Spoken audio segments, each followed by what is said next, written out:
Topic शुरू कर रहे हैं। रिजल्ट्स है, जो रिजल्ट्स आगे जब हम ये पेपर कंटिन्यू करेंगे तो उसमें हेल्प लगती है वो रिजल्ट्स की। तो छोटा सा आर्टिकल है, तो इसको पढ़ लेते हैं। इसके पहले हमने वेक्टर डिफरेंशिएशन पढ़ा, वेक्टर डिफरेंशियल ऑपरेटर डेल पढ़ा, और उसकी हेल्प से ग्रेडियंट, डाइवर्जेंस और कर्व ये कंप्लीट कर लिया। अब ये आर्टिकल के साथ ये चैप्टर, मतलब ये यूनिट, पेपर 2 का फर्स्ट यूनिट ये कंप्लीट हो जाएगा। ओके,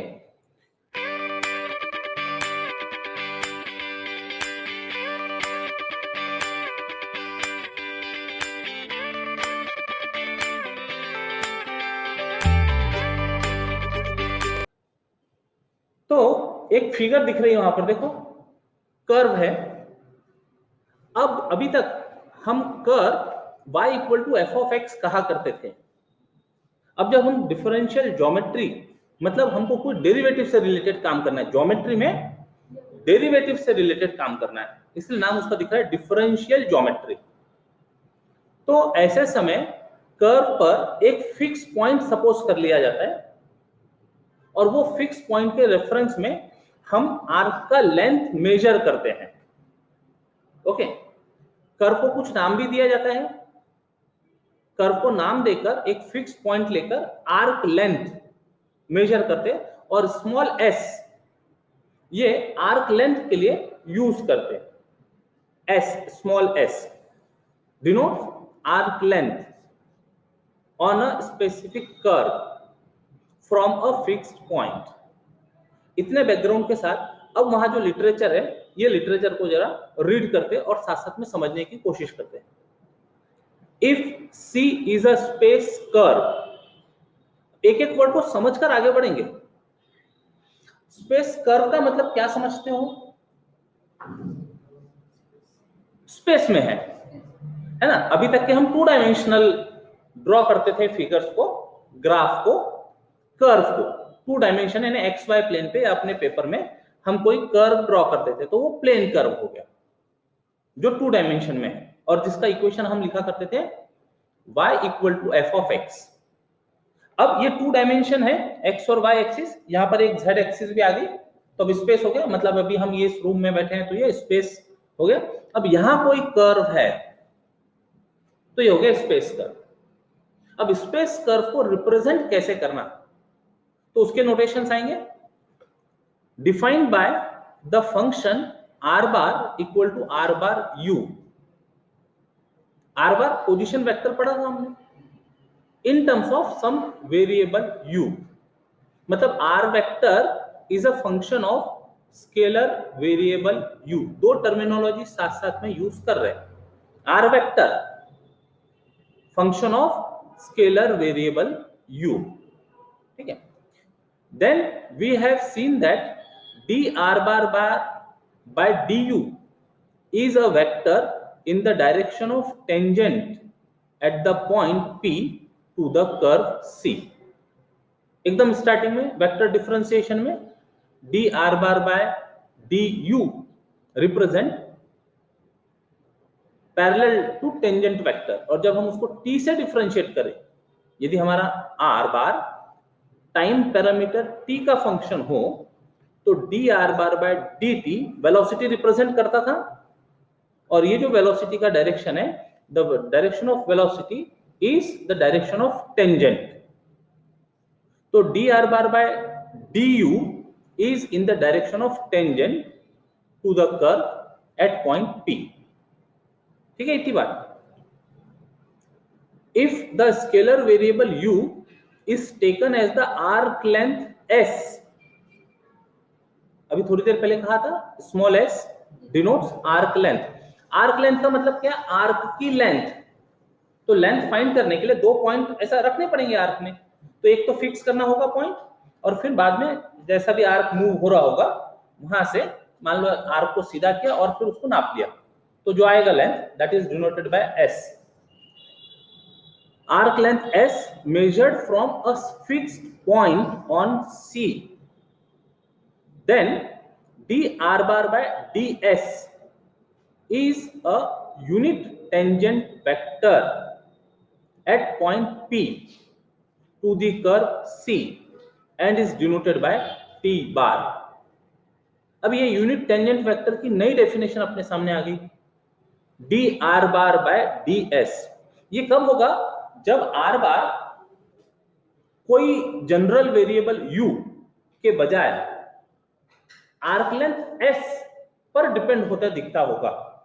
मतलब जब आर बार इस फंक्शन ऑफ s बोला जाएगा तो हम उसको s से डिफरेंशिएट कर सकेंगे, और जो रिजल्ट मिलेगा d are bar by D s, that will be unit tangent vector at point P। Sir इसके पहले भी तो यूनिट टेंजेंट वेक्टर आया था, वो तो ऐसा नहीं था, वो कुछ अलग प्रकार का था, ये कुछ अलग प्रकार का है। तो दोनों में रिलेशन समझना जरूरी है। ध्यान से सुनना क्या क्या बात कर रहे हैं। इसके पहले जब वेक्टर डिफरेंशिएशन में हमने टेंजेंट वेक्टर और यूनिट टेंजेंट वेक्टर की बात की थी, तो वहां टेंजेंट वेक्टर होता था D are bar by D T, मतलब velocity vector, D are bar by D T. अब जो ऑनलाइन है वो केवल सुनिएगा, जो ऑफलाइन है वो शायद बोर्ड पर कुछ देख पाएंगे, बाकी आप सुनकर समझने की कोशिश कीजिएगा। D are bar by D T, ये था टेंजेंट वेक्टर। और जब यूनिट टेंजेंट वेक्टर की बात करते थे तो this vector upon its magnitude, मतलब D are bar by D T upon magnitude of D are bar by D T, ये हो गया यूनिट टेंजेंट वेक्टर। ऐसा बोलो या कैप बोलो, टी कैप कहो। अब यदि ये वेलोसिटी है, ध्यान देना, न्यूमरेटर में d are bar by D t यदि वेलोसिटी है तो डिनोमिनेटर में उसका जो मैग्नीट्यूड लिखा है वो मैग्नीट्यूड क्या होगा?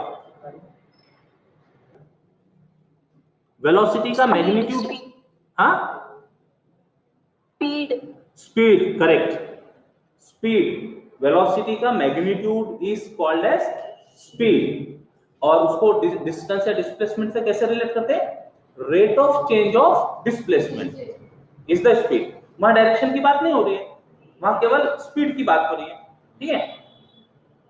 तो वो जो स्पीड है, ये d are bar by D T का जो मैग्नीट्यूड है डिनोमिनेटर में, इसको लिखते समय ये ऊपर तो D R bar by D T, okay, और नीचे D S by D T, where S is the displacement, S is the displacement. तो rate of change of displacement यानी हो गया मैग्नीट्यूड ऑफ वेलोसिटी, ठीक है। अब पैरामीट्रिक डिफरेंशिएशन पढ़ा है, अब न्यूमरेटर में d are bar by D t है और डिनोमिनेटर में d S by D t है। टर्म पढ़ा था 12th क्लास में, पैरामीट्रिक डिफरेंशिएशन, है ना। उसमें क्या होता था?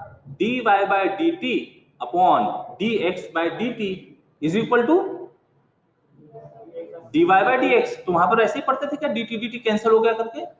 नहीं, ऐसा नहीं पढ़ते थे, वो कैंसिल नहीं होता, ये रिजल्ट है। वो दिखता है कैंसिल होते जैसा, लेकिन वो कैंसिल हो रहा ऐसा नहीं बोलेंगे। This is standard result by parametric differentiation. तो जो इसके पहले हमने पढ़ा था और जो अभी हम पढ़ रहे, अब मैच हो रहा है d are bar by D s, ठीक है। तो D R bar by D s की बात कब हो सकती है डायरेक्टली? जब आर बार आर्क लेंथ पर डिपेंडेंट हो तब, मतलब जब आर बार इस फंक्शन ऑफ एस हो, तब तो हम डायरेक्ट इसको डिफरेंशिएट कर सकते एस से और टी बार फाइंड कर सकते, यूनिट टेंजेंट वेक्टर फाइंड कर सकते। और यदि ये एस पर डिपेंडेंट नहीं होगा, कोई दूसरे वेरिएबल पर डिपेंडेंट होगा, तो फिर यही तरीके से जाना पड़ेगा, पहले वेक्टर फाइंड करना पड़ेगा D R bar by D t और उसका अपॉन में उसका मैग्नीट्यूड, वो हमको यूनिट टेंजेंट वेक्टर प्रोवाइड करेगा। दोनों तरीके समझ में आ गए। एक तो ये तरीका जिस पर बेस्ड प्रॉब्लम ऑलरेडी हमने डिस्कस किया, tangent vector, velocity vector, magnitude of tangent, magnitude of velocity at a general point, at particular point t equal to 0, t equal to 2 etc, ठीक है।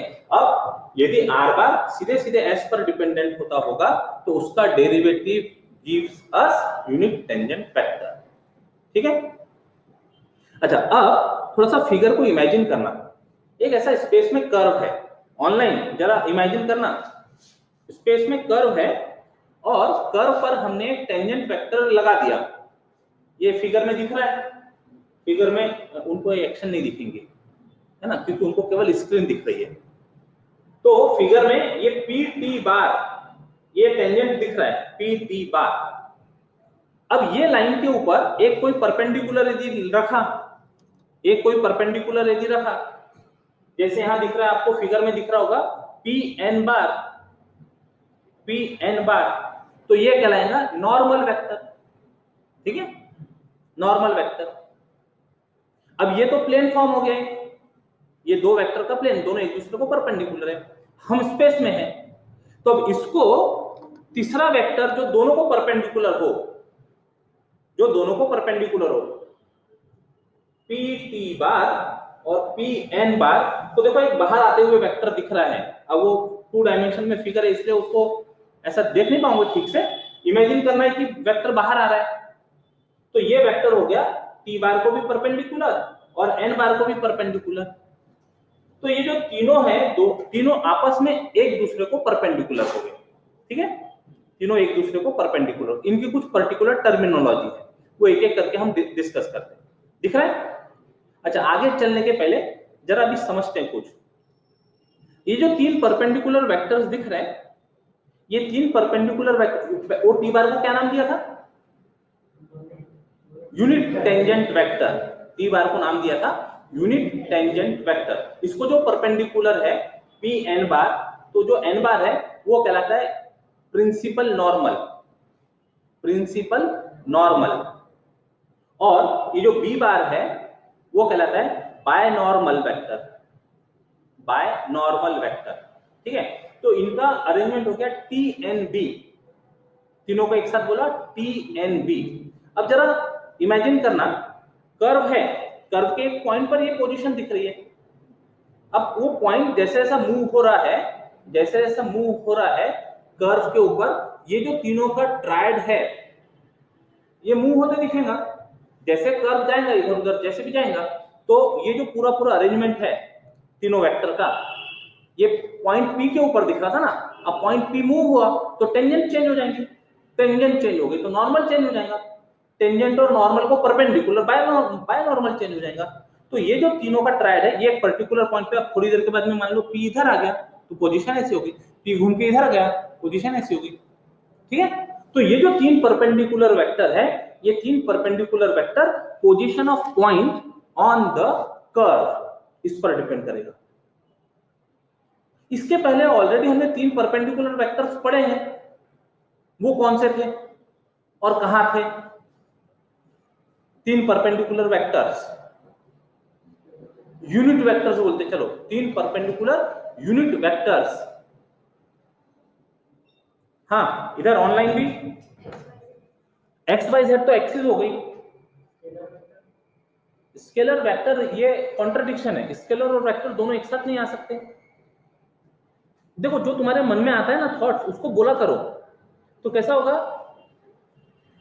कुछ डाउट्स हो गए ना तो बोलने के बाद में क्लियर होने लगेंगे। और यदि तुमने बोला नहीं, अपने अंदर ही रहने दिया उसको, और फिर बाद में बिना अप्रूवल के तुमने वो तुम्हारे माइंड के थॉट्स को एग्जाम में यूज किया और गलत हो गई, तो सब नुकसान। कम से कम बोल दिया क्लास में, जब समय मिलता है तो जो तुम्हारे मन में थॉट्स आ रहे हैं वो बोल दिया, सही होगा तो ओके अप्रूव, गलत हुआ तो उसको ठीक कर लेंगे। ठीक है, तो मन में नहीं रखना, कोई थॉट यदि आता है तो मन में नहीं रखना। इसके पहले अभी हम टी एन बी की बात कर रहे हैं, इसके पहले 3 परपेंडिकुलर वेक्टर्स, वो भी यूनिट वेक्टर्स। हाँ, very good, very good, i j k along x Y z axis respectively. ठीक है ना। अब ये जो 3 वेक्टर थे आई जे के, ये फिक्स्ड वेक्टर थे, ओरिजिन से एक्स एक्सिस वाई एक्सिस और जेड एक्सिस थी। अब वो x axis y axis z axis change नहीं हो रही है, वो तो ओरिजिन से, कर्व तो पॉइंट चेंज हो रहा है तो कर्व बनते जा रहा है। तो ये जो 3 वेक्टर्स थे i j k, they are fixed unit vectors along x y z axis respectively। whereas set of these three vectors t, t bar, n bar, b bar changes with the position of time t, changes with the position of point p. Okay, इतनी बात समझ में sir, इतनी बात समझ में आती है? ठीक है, अभी जितना कुछ एक्सप्लेन किया ये यहाँ पर लिखा हुआ है, उसको एक एक करके आराम से रीड करते हुए आगे बढ़ते। इतनी बात जो एक्सप्लेन की है समझ में आई क्या? टी और एन का तो कोई प्रॉब्लम नहीं था, टेंजेंट और नॉर्मल ये फेमिलियर है हमको, अभी तक हम प्लेन में काम करते थे तो दो चीजों को हमने डील किया है। अब स्पेस में होने की वजह से इन दोनों को परपेंडिकुलर एक और वेक्टर दिख गया है। इसके साथ में एक टर्म आएंगी, वो जब हम यहां पर आएंगे ना तब उसको एक्सप्लेन करेंगे।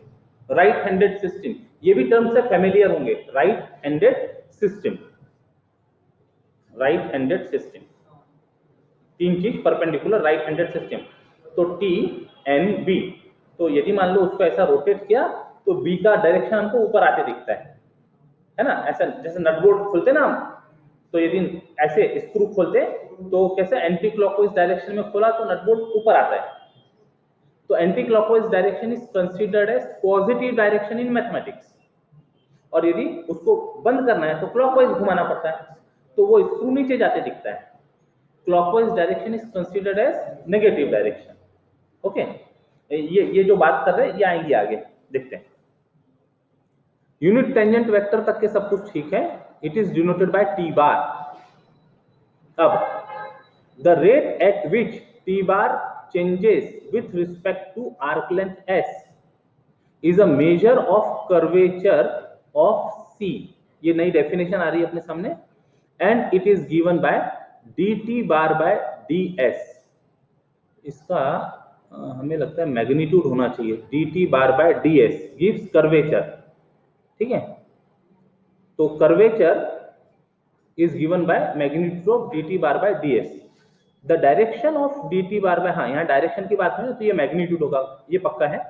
Curvature is given by magnitude of d T bar by D s, वहां मैग्नीट्यूड दिख नहीं रहा है, बार होने चाहिए। And the direction of d T bar by D s at point p along the line Pn is normal to the curve at that point. The unit vector in this normal direction is called the principal normal.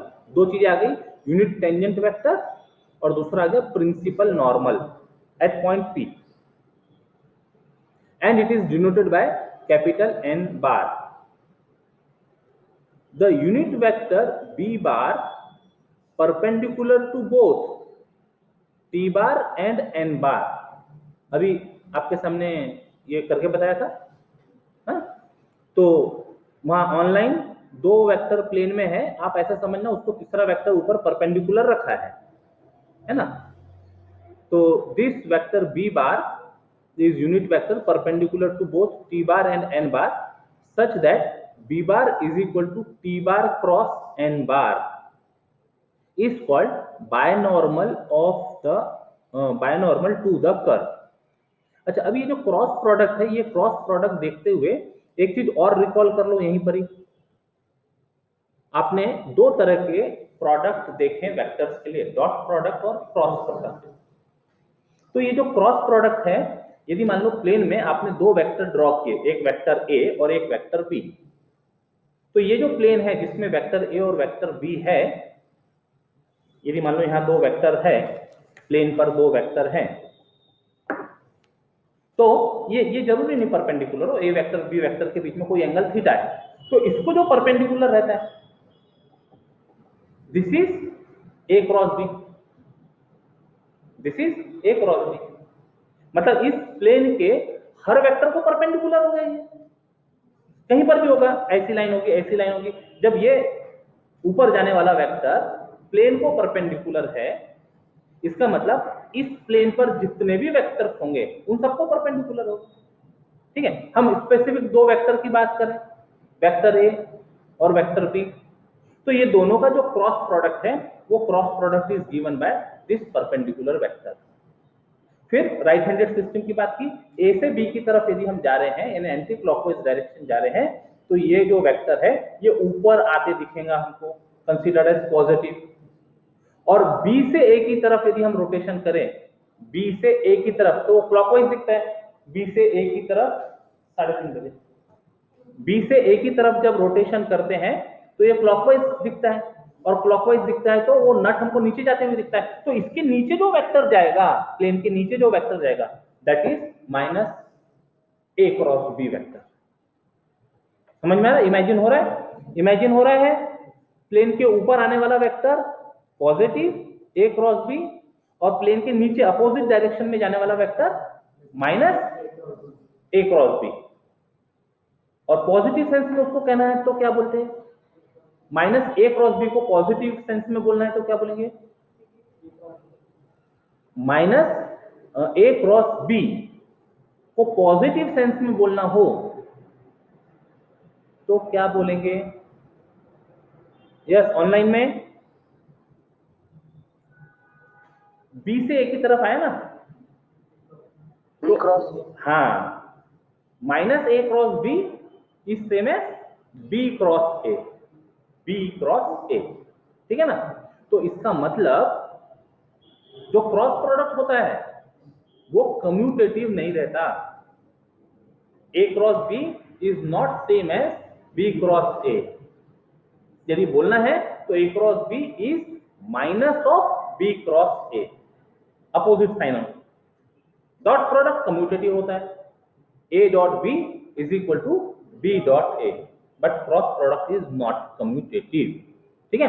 तो इस तरह से जो जो चीज हम पढ़ते जा रहे हैं ना, उससे रिलेटेड जो कुछ कंसेप्ट आपने 12th में पढ़े उनको रिलेट करते जाना, तो आपको यूटिलिटी समझ में आएंगी। जो कुछ आपने 12th में पढ़ा वो केवल एग्जाम पास करने के लिए नहीं था, अब उसका यूज कैसे कैसे होने वाला है आगे, ये आप आने वाले 3 सालों में देखेंगे, ठीक है? आगे चलते हैं। तो बी बार का नामकरण हो गया बाय नॉर्मल वेक्टर। 3 वेक्टर अपने सामने, unit tangent vector T bar, principal normal N bar, और बाय नॉर्मल बी बार। आगे चलिए। Thus, at each point of the curve C, we have 3 mutually perpendicular unit vectors P bar, N bar, B bar forms a right-handed system. आगे word right handed system मतलब क्या? मतलब क्या? Anti clockwise direction में घूमेगा तो positive, और clockwise direction में घूमेगा तो नेगेटिव। कौन पॉजिटिव नेगेटिव होगा? बी बार, बी बार, ठीक है? मतलब टी एन की तरफ, टी से एन की तरफ जाएंगे तो बी बार इज पॉजिटिव, और एन से टी की तरफ आएंगे तो बी बार इज नेगेटिव। अब इमेजिन हो रही चीजें, ठीक है? Hence, we write dot product T bar dot N bar is same as N bar dot B bar is same as B bar dot T bar equal to 0। क्यों रे बाबा, क्यों ये 0 हो गए? परपेंडिकुलर सर, हाँ correct. Magnitude of T bar N bar B bar is equal to 1। हाँ, अब ये जब क्रॉस प्रोडक्ट देने की बात होगी ना, तो ये तीनों वेक्टर को एक सर्कल पर एज्यूम करना। एक एरो टी बार देना, दूसरा एरो एन बार, और तीसरा एरो बी बार। अब ये एरो के डायरेक्शन में यदि हम क्रॉस प्रोडक्ट लेंगे तो 2 का क्रॉस प्रोडक्ट तीसरा मिल जाएगा, उस डायरेक्शन में चलेंगे तो T bar cross N bar will be B bar, N bar cross B bar will be T bar, B bar cross T bar will be N bar, ठीक है? तो वो साइक्लिक रोटेशन को यदि फॉलो करोगे तो 2 का क्रॉस प्रोडक्ट तीसरा मिलेगा, और उल्टी दिशा में जाओगे तो माइनस बोल के मिलेगा। मतलब B bar cross N bar minus T bar, N bar cross T bar minus B bar, T bar cross B bar minus N bar. आ रही बात समझ में? एरो के डायरेक्शन में चले तो 2 का क्रॉस प्रोडक्ट तीसरा, और रिवर्स डायरेक्शन में चले तो 2 का क्रॉस प्रोडक्ट तीसरा मिलेगा, लेकिन नेगेटिव साइन के साथ। कितने कंसेप्ट, ठीक है? यही काम आप आई जे के लिए करते थे। कोई भी i j k का डॉट प्रोडक्ट ले तो वो 0, और i j k का डॉट प्रोडक्ट परपेंडिकुलर है ना 0, i j k, i का j के साथ, i का k के साथ डिफरेंट का डॉट प्रोडक्ट 0, और मैग्नीट्यूड लिया यदि हर किसी का तो 1, i का i के साथ डॉट प्रोडक्ट लिया तो i का i के साथ यानी एंगल 0 है 1 आएगा, i का i के साथ डॉट प्रोडक्ट इज 1 क्योंकि एंगल 0 है, और डॉट प्रोडक्ट की डेफिनेशन में cos थीटा इन्वॉल्व होता है, तो cos ऑफ 0 डिग्री इज 1। ठीक है, अच्छा अब i क्रॉस j लिया तो i cross j, sir 0, i cross j sir 0, they are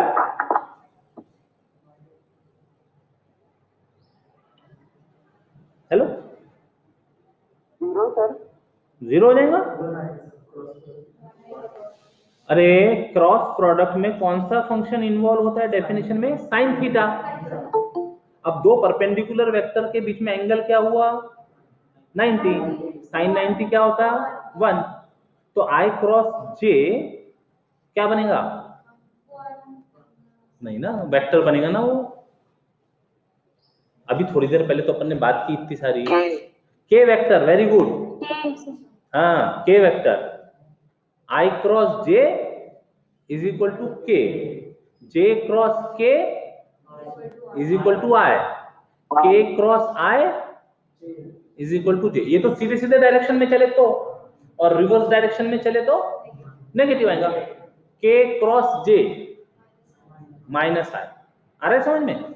j cross i minus k etcetera. ठीक है, अब लग रहा है रिवीजन भी हो रहा है और कुछ नया भी पढ़ रहे हैं और दोनों चीज मैच हो रही है, मतलब ऐसा भी नहीं बोल सकते कि 100% कुछ नया पढ़ रहे हैं। ठीक है, हाँ उसका जो लेआउट है वो जरा नया है,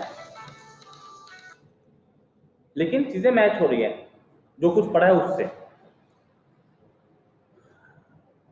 द ट्रायड, आगे देखिए, the triad t bar n bar b bar differs from the triad i j k which are constant vectors along ox oy oz directions respectively।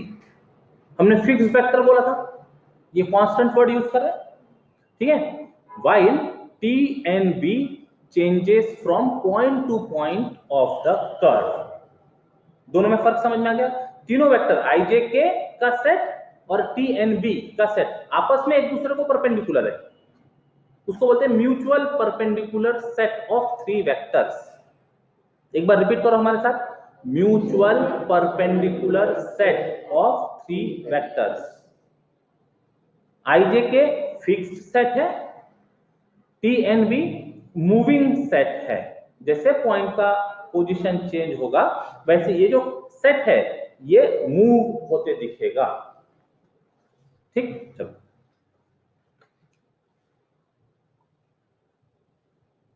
अब कुछ न्यू डेफिनेशन है। Now we define three planes at point P of the curve as follows. देखो picture से clear दिख रहा है, picture से clear दिख रहा है T और N बार, T बार और N बार, इससे रिलेटेड जो प्लेन है उसका नाम है ऑस्कुलेटिंग प्लेन। फिर N बार और B बार से रिलेटेड जो प्लेन होगा वो कहलाता है नॉर्मल प्लेन, और B बार और T बार में जो प्लेन दिख रहा है वो प्लेन होगा रेक्टिफाइंग प्लेन। तो इसमें एक प्लेन का नाम तो बहुत आसान है याद रखना, नॉर्मल प्लेन। किसके बीच में है? प्रिंसिपल नॉर्मल और बाय नॉर्मल के बीच में है। क्लियर है? नॉर्मल प्लेन का कोई प्रॉब्लम नहीं, प्रिंसिपल नॉर्मल और बाय नॉर्मल के बीच में passing through point P, yes, जहां से वो वेक्टर्स निकल रहा है वो प्लेन भी वहां से पास होगा। ओके, ऑस्कुलेटिंग प्लेन T और N के बीच का ऑस्कुलेटिंग प्लेन, और रेक्टिफाइंग प्लेन बचा हुआ जो तीसरा है T और B से। सबसे पहला कौन सा प्लेन? ऑस्कुलेटिंग प्लेन, किस किस के बीच में? T और N के बीच में। दूसरा प्लेन नॉर्मल प्लेन किस किस के बीच में, एन बार और बी बार के बीच में। तीसरा प्लेन रेक्टिफाइंग प्लेन किस किस के बीच में, बी बार और टी बार के बीच में। ओके, यही बातें सब यहाँ लिखी हुई है, इतनी चीजें सब लिखी हुई है। एक बार रीड करते हुए आगे चलते हैं। Osculating plane, a plane passing through a point P of the curve containing tangent and principal normal at P is called an osculating plane at point P to the curve. Normal plane, a plane passing through a point P of the curve containing principal normal and binormal at P is called normal plane at point P to the curve. Third, rectifying plane, a plane passing through a point P of the curve containing tangent and binormal is called a rectifying plane at point P to the curve. ठीक, अब और कुछ definitions है। Curvature, curvature का मतलब क्या समझते हैं हम, जाने दो, अभी ये टेक्निकल डेफिनेशन को छोड़ दो। कर्वेचर का मतलब, ऐसे किसी ने बोला कर्वेचर, तो क्या लगता है कर्वेचर का मतलब? हाँ कुछ बोल रहे, कर्व का नहीं, एरिया नहीं, कर्वेचर मतलब कर्वेचर, कर्व कैसा बेंड हो रहा है, कितना डीप बेंड है, कितना स्ट्रेट जैसा दिख रहा है। तो कर्व का जो नेचर ऑफ बेंडिंग है ना, कर्वेचर, द आर्क रेट मतलब एस का rate, arc rate at which the tangent changes direction as P moves along the curve is the curvature of the curve and is denoted by kappa। ये ordinary के नहीं है, ये थोड़ा सा stylish के है, और इसका नाम होता है कप्पा, KAPPA, कप्पा। ठीक है, क्या बोला था वहां पर, the arc rate at which tangent changes direction S P। इसका मतलब वो जो हमने ऊपर यूनिट टेंजेंट वेक्टर पढ़ा था, उसका मैग्नीट्यूड चाहिए, यहां बराबर लिखा हुआ है, magnitude of dt bar by ds, dt bar by ds का magnitude is curvature, symbol is kappa, और इसका reciprocal 1 by kappa is denoted by rho, called as radius of curvature at that point. ठीक है, अभी board पर देखना। Yes sir. हाँ, मान लो ऐसा कुछ कर्व है हमारे सामने, ठीक है, और थोड़ा सा पहले ऐसा कर्व पढ़ते और फिर थोड़ा डीप करते। अब यहां पर इस पॉइंट पर हम एक सर्कल ड्रॉ करना चाह रहे हैं जो इस पॉइंट को टच करे, तो एक भी सर्कल ऐसा होगा जो इस पॉइंट को टच करेगा, ऐसा मान लो सर्कल है। तो इसका जो रेडियस है, this is rho, radius of curvature, और उसके कारण kappa will be 1 by rho curvature. ठीक है, अब यहां थोड़ा सा डीप कर्व दिख रहा है, इस पॉइंट पर हम एक सर्कल ड्रॉ करना चाहते हैं, तो यहां जो सर्कल ड्रॉ होगा वो इसके कंपैरिजन में थोड़ा छोटा दिखेगा। इसका radius is rho, radius of curvature, और उसका रेसिप्रोकल इस कैप्पा। ये दो फिगर में से किसका कर्वेचर ज्यादा है? इसका कर्वेचर ज्यादा है। कर्वेचर किस में ज्यादा है? डीप बेंडिंग किस में दिख रही है? इसमें दिख रही है, तो इसका कर्वेचर ज्यादा है। हाँ, रेडियस ऑफ कर्वेचर किसका ज्यादा है? तो जितना ज्यादा रेडियस ऑफ कर्वेचर होगा उतना कम कर्वेचर होगा, अपोजिट है ना, रेसिप्रोकल है उसका। ठीक है, बात समझ में आ रही है? इधर बात समझ में आ रही है? हेलो, बात समझ में आ रही है ऑनलाइन? Yes, sir. हाँ। Yes, sir. अब जरा ध्यान देना, अब हम स्ट्रेट लाइन की बात करते हैं। स्ट्रेट लाइन पर किसी एक पॉइंट पर अब हमने कहा कि एक सर्कल ड्रॉ करो जो एक पॉइंट को टच करता था। तो कौन सा सर्कल ड्रॉ करेंगे? ये सर्कल एक पॉइंट पर टच कर सकता है, और कोई सर्कल हो सकता है यहाँ पर? नहीं, ऊपर ही ड्रॉ करना है ना। ये भी एक पॉइंट पर टच करेगा, और कोई सर्कल हो सकते हैं? कितने सर्कल ड्रॉ कर सकते हैं हम? कितने सर्कल ड्रॉ कर सकते हैं? इनफाइनाइट सर्कल ड्रॉ कर सकते हैं स्ट्रेट लाइन पर। तो जब इनफाइनाइट सर्कल ड्रॉ कर सकते हैं, इसका मतलब इस सिचुएशन में यूनिक सर्कल नहीं मिल रहा।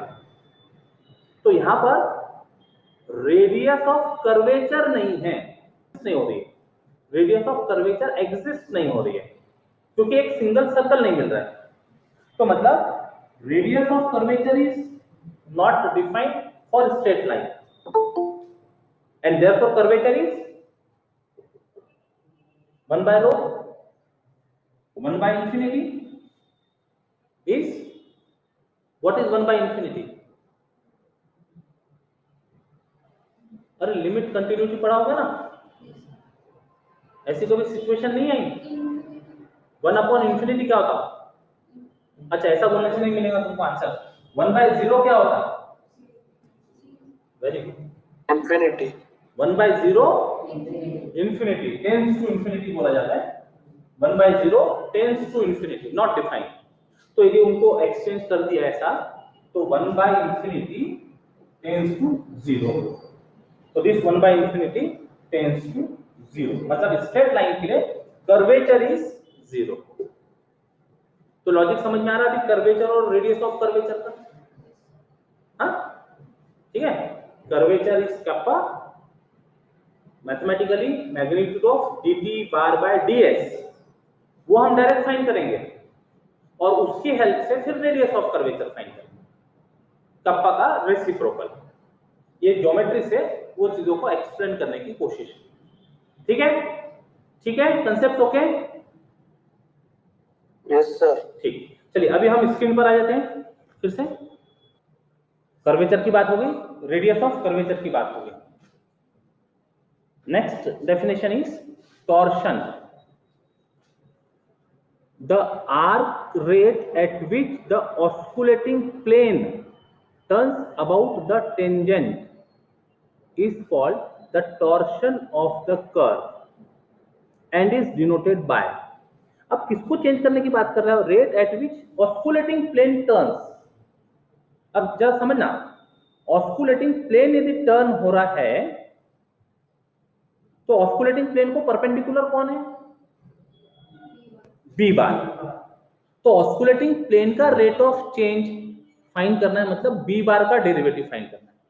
इसको जो परपेंडिकुलर है इसका derivative D B bar by D S का मैग्नीट्यूड इज डिनोटेड बाय, वो सिंबल दिख रहा है ऐसा छोटा टी के समान दिख रहा है, वो एक्चुअली होता ऐसा है,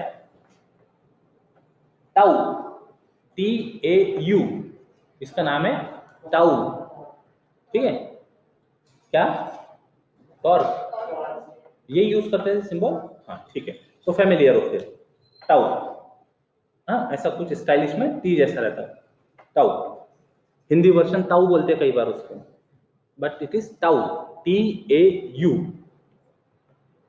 तो rate, arc rate at which the osculating plane turns about the tangent, तो osculating plane को परपेंडिकुलर b बार है, तो b बार का derivative with respect to s का magnitude is tau, called torsion, और इसका reciprocal is called radius of torsion at point p, which is denoted by sigma.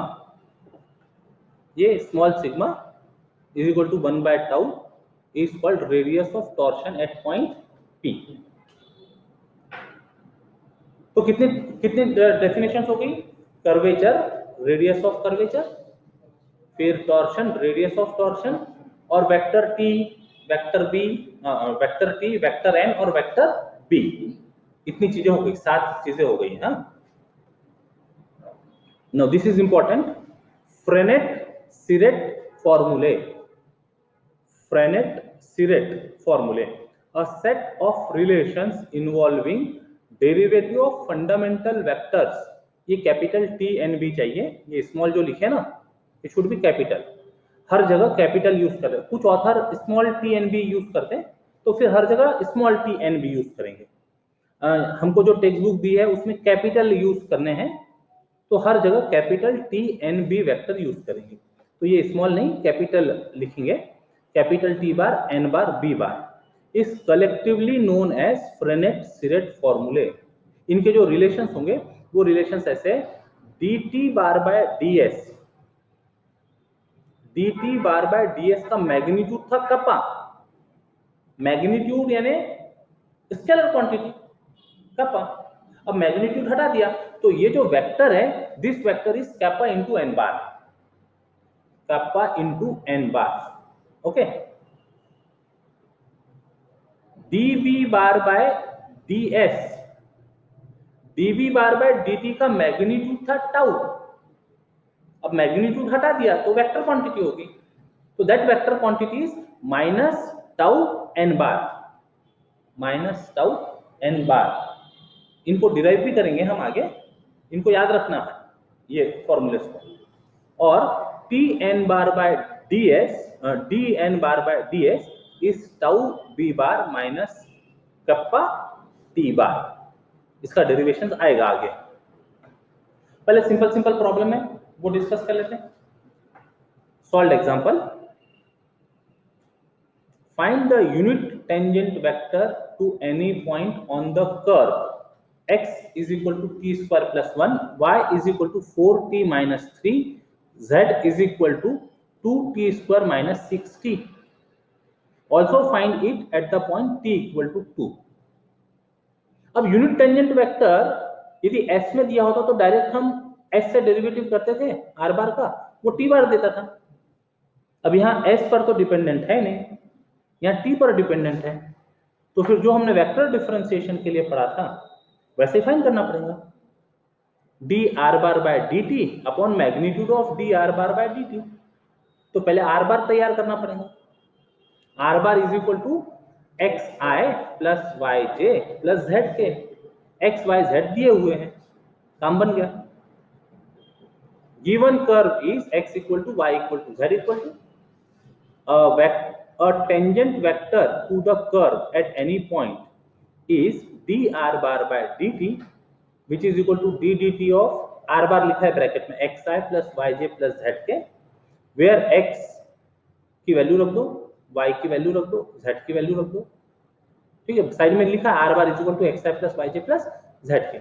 अब component को derivative करते जाओ, तो t स्क्वायर प्लस 1 का डेरिवेटिव 2t, i बार अपनी जगह, 4t माइनस 3 का डेरिवेटिव 4, j बार अपनी जगह, 2t स्क्वायर माइनस 6t का डेरिवेटिव 4t माइनस 6 के बाद, ये हो गया टेंजेंट वेक्टर।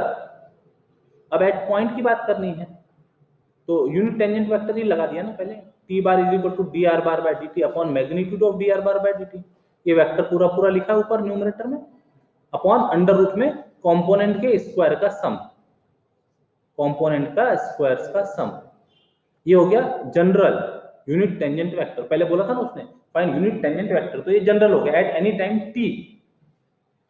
उसके बाद में क्वेश्चन पूछा also find it at time t equal to 2, ठीक।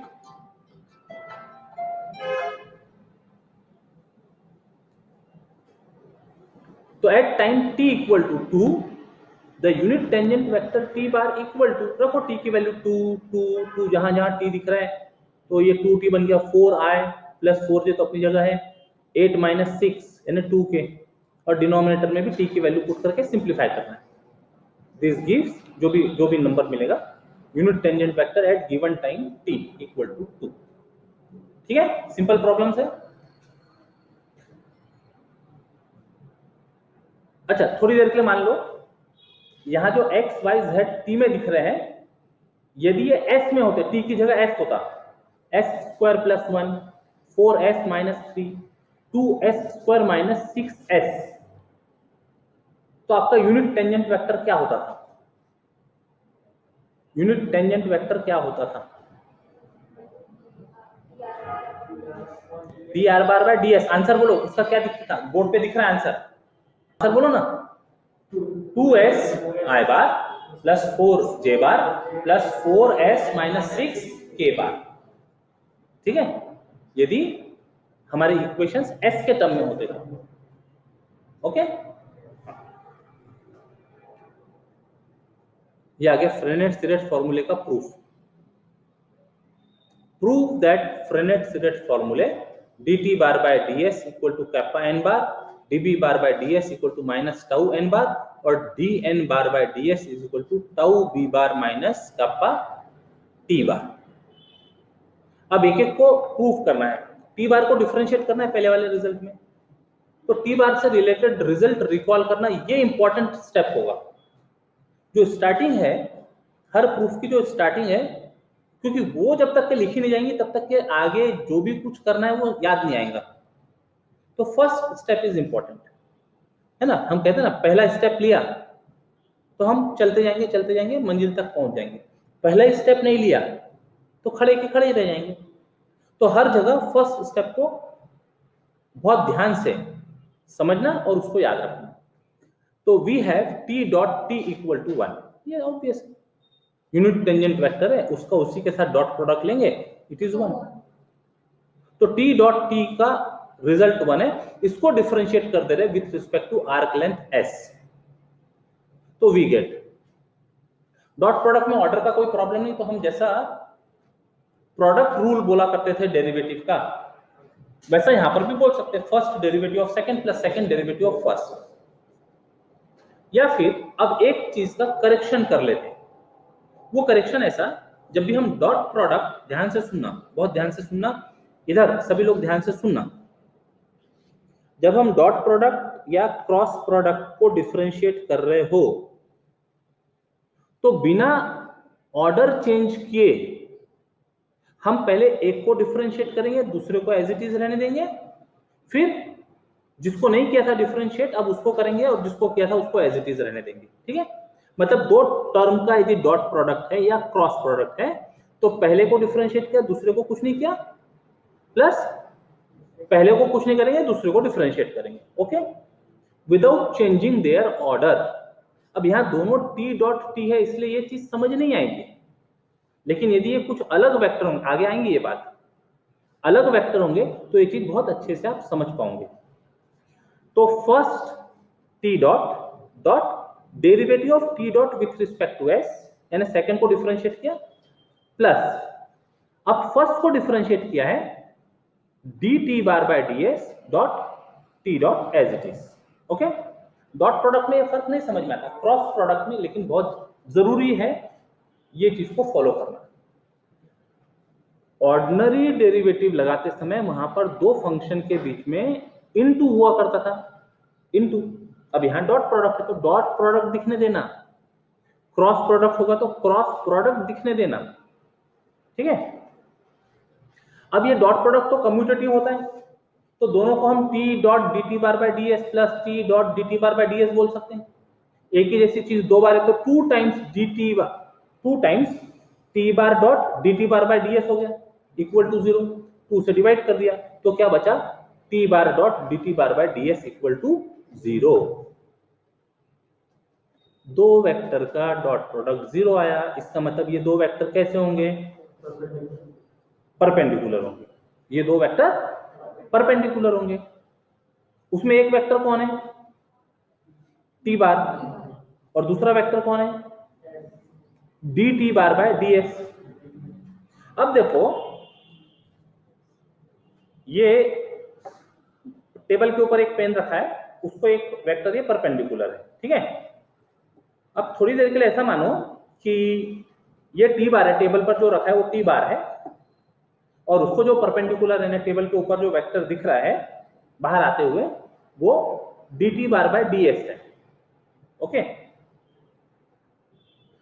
t बार और किसको परपेंडिकुलर होता था, n बार को, n बार को परपेंडिकुलर होता था। तो इसका मतलब हम ऐसा बोल सकते क्या कि ये जो वेक्टर दिख रहा है ये n बार को पैरेलल होगा।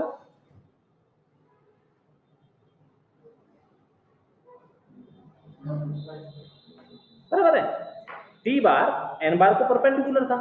अभी हमने जो कुछ काम किया उसमें हमको दिख रहा है कि T bar is perpendicular to D T bar by D S. तो ये जो दो परपेंडिकुलर वेक्टर्स है, जो टी बार को परपेंडिकुलर है दोनों वेक्टर, ये दोनों आपस में कैसे होंगे? पैरेलल वेक्टर्स होंगे। तो दो पैरेलल वेक्टर्स को एक्सप्रेस करते समय कुछ रिलेशन लिखा जाता है।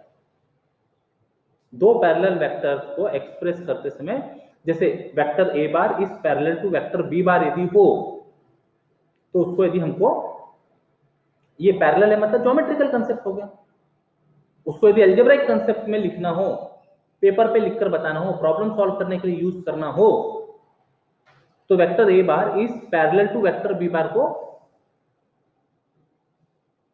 अलजेब्राइकली प्रॉब्लम सॉल्विंग के लिए कैसे एक्सप्रेस करते हैं? Vector A is equal to M times vector B. अब लिखने के लिए तो ये लिख दिया, इसका मतलब होता क्या? इसका मतलब जरा समझना, इसका मतलब यदि मान लो दो वेक्टर पैरेलल है, दो वेक्टर पैरेलल है, तो इसका मतलब एक वेक्टर दूसरे का कोई स्केलर मल्टीपल होगा, स्केलर मल्टीपल होगा, ठीक है ना? वो स्केलर पॉजिटिव इंटीजर हो सकता है, वो स्केलर फ्रैक्शन में हो सकता है, ठीक? तो ये रिलेशन ध्यान में रहेगा। अभी दो पैरेलल वेक्टर को कैसे एक्सप्रेस करते हैं? One vector is scalar multiple of another. तो कौन कौन पैरेलल वेक्टर दिखे हमको यहाँ पर? अभी अपन जो सिचुएशन पढ़ रहे थे इसमें कौन कौन पैरेलल वेक्टर दिखे? D T bar by D S और एन बार, ये पैरेलल वेक्टर दिखे। तो इनमें रिलेशन देना पड़ेगा, प्रूफ कंप्लीट हो जाएगा। देखो आगे,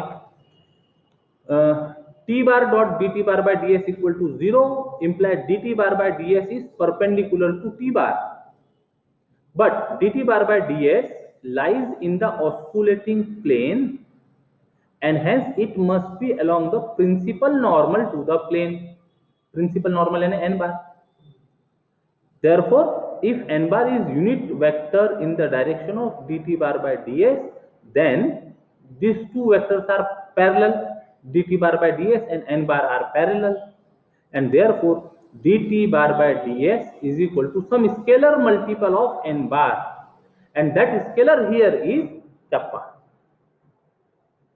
That scalar is a number constant is kappa, where kappa is a scalar which is positive because of direction determined by dt bar by ds is the positive direction of principal normal and is called curvature of the curve. पढ़ा ऊपर हमने definition, k is the curvature. तो ये एक result prove हो गया, ठीक? Geometrically समझना कितना आसान था, लिखते समय ये सब लैंग्वेज को लिखना पड़ेगा। नेक्स्ट हमको क्या प्रूव करना है? D B bar by D S is equal to minus tau N bar. तो बी के लिए रिलेशन रिकॉल कर रहे हैं, B bar is equal to T bar cross N bar, ठीक? बी बार, अब ये याद रखना पड़ेगा, तो ये स्टार्टिंग स्टेप इंपॉर्टेंट है। B bar is equal to T bar cross N bar, differentiating with respect to arc length S. अब लेफ्ट साइड में तो D B bar by D S हो गया, ठीक है? अब राइट साइड में क्रॉस प्रोडक्ट है, तो क्रॉस प्रोडक्ट का डेरिवेटिव लेते समय अब ध्यान रखना है बिना ऑर्डर चेंज किए, पहले टी को रहने दिया, N bar by N bar का डेरिवेटिव ले लिया D N bar by D S, plus अब पहले वाले का डेरिवेटिव ले लिया D T bar by D S cross N bar, ठीक है? अब यहां पर आप ऐसा नहीं बोल सकते first derivative of second plus second derivative of first, ये जो आपकी हैबिट है बोलने की, प्रोडक्ट रूल को, डिफरेंशिएशन का जो प्रोडक्ट रूल उसको बोलने का जो हैबिट है, वो डॉट प्रोडक्ट और क्रॉस प्रोडक्ट में चेंज कर दीजिए। क्या बोलना? बिना ऑर्डर चेंज किए, एलिमेंट्स का ऑर्डर चेंज किए बगैर एक को रहने दिया, दूसरे को डिफरेंशिएट किया, प्लस पहले को डिफरेंशिएट किया, दूसरे को रहने दिया, यानी एक बार में एक का डिफरेंशिएशन लेना है, एक को एज इट इज रखना है, ठीक है? इनका पोजीशन बिना चेंज किए, ओके? बात समझ में आ रही है? 100% इधर ऑनलाइन बात समझ में आ रही है? Yes sir. क्योंकि इसको यदि अप्लाई नहीं किया ना, ये रूल अप्लाई नहीं किया तो गड़बड़ हो जाएंगी। डॉट प्रोडक्ट में तो चल जाएगा तुम्हारा प्रीवियस हैबिट, लेकिन क्रॉस प्रोडक्ट में नहीं चलेगा। हाँ, अब देखो आगे देखते हैं, इसके इक्वल टू टी बार तो अपनी जगह है, D N bar by D S ये भी रख दिया अपनी जगह, plus D T bar by D S अभी थोड़ी देर पहले प्रूव किया हमने, kappa N bar cross N bar is N bar. अब N bar cross N bar आया, स्केलर बाहर लिया जा सकता है वहां से, N bar cross N bar will be N bar cross N बार।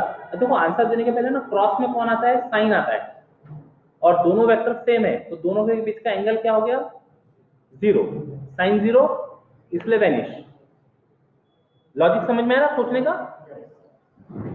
है ना। यदि डाउट होता है, कहीं पर भी डाउट होता है तो बेसिक डेफिनेशन में चले जाना, गलतियां कम होंगी। तो टर्म वैनिश होगी, सेकंड टर्म गायब, बचा क्या वहां पर, P bar cross D N bar by D S, ये लिखा है ना।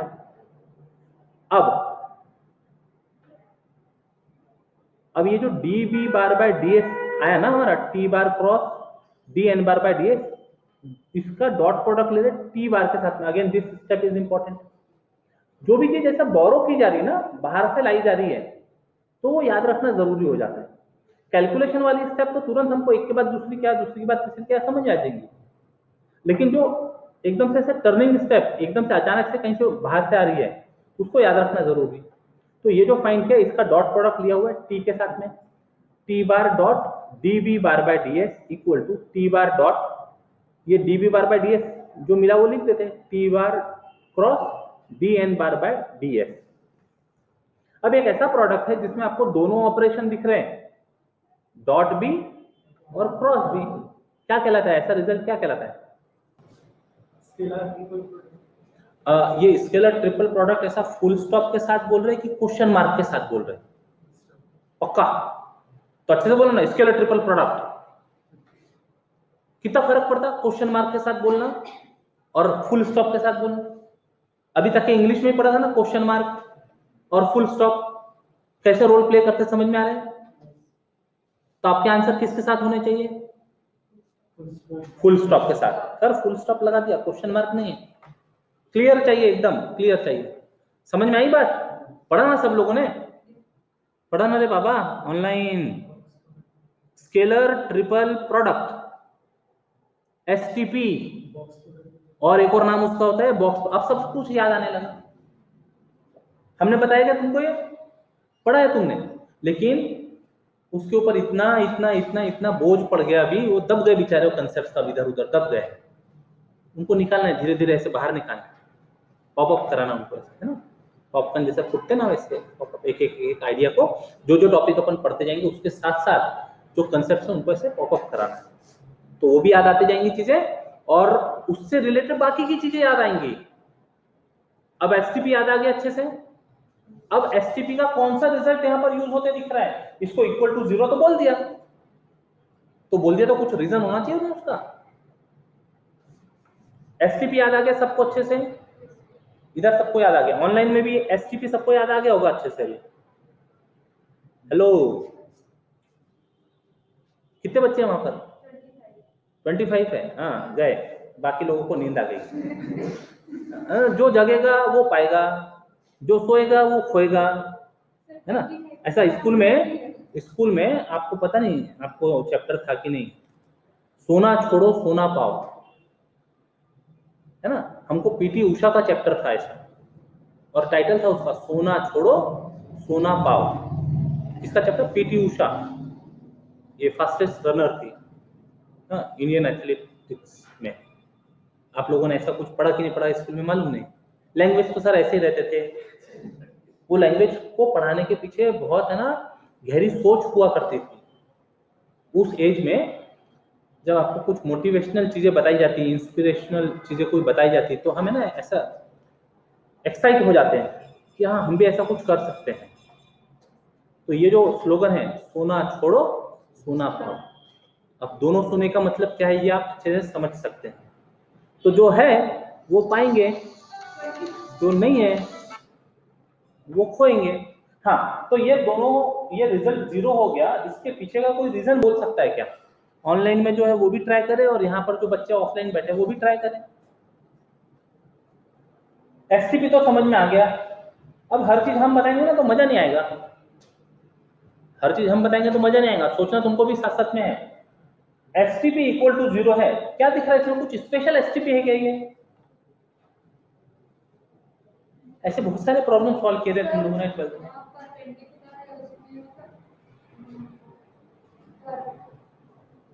अच्छा सुनो, एक चीज सुनो, ये जो चीज अपन पढ़ रहे हैं ना, केवल इतनी इतनी बातें, यदि आप बहुत अच्छे से मैथ्स को पढ़ना चाहते हैं और फर्स्ट अटेम्प्ट में बीएससी क्लियर करना चाहते हैं, तो जितनी बातें अपन 12th क्लास से रिलेटेड क्लास में डिस्कस करते हैं, केवल उतनी ही बातें घर जाके तुम्हारे 12th के जो भी नोट्स होंगे, बुक होंगी, जो भी तुम्हारे पास मटेरियल होगा, उससे केवल उतनी ही बातें पढ़ना, उतनी बातें रिवाइज करना। पूरा पेपर 1 पेपर 2 12th का एक साथ पढ़ेंगे, फिर बाद में अपन बीएससी की पढ़ाई शुरू करेंगे, कभी शुरू नहीं होती पढ़ाई। जितने कंसेप्ट यूज किए अपन ने उतने ही रिवाइज करना, यहां समझ में आ गए होंगे तो भी रिवाइज करना, क्योंकि यहां जो चीज हम बताते हैं वो एक प्रॉपर एटमॉस्फेयर क्रिएट करके बताते हैं, तब तो चीजें आपको समझ में आ जाती है। तो ऐसा एटमॉस्फेयर तुमने तुम्हारे लिए घर में जाके क्रिएट करते आना चाहिए, तो वो तुम अपने नोट्स की हेल्प से कर सकते हो। ये स्पेशल एसटीपी है जिसमें 2 आइडेंटिकल वेक्टर है। कौन कौन से? टी बार आइडेंटिकल वेक्टर है ना। अच्छा, एसटीपी को सॉल्व करने के लिए क्या करते हैं आप? एसटीपी को सॉल्व करना हो तो क्या करते हैं आप? मैट्रिक्स नहीं लेते। तुम्हारे दिमाग, तुम्हारे वो आईज में दिख रहा है क्या बोलना चाह रहे, लेकिन जबान पे नाम अलग आ रहा है। मैट्रिक्स नहीं लेते, क्या लेते? मैट्रिक्स नहीं लेते। अच्छा चलो स्टाइल से बोल के बताओ क्या करते तुम? मैट्रिक्स नहीं बोलते उसको, डिटर्मिनेंट सर। हाँ डिटर्मिनेंट बोलते। दोनों में फर्क होता है।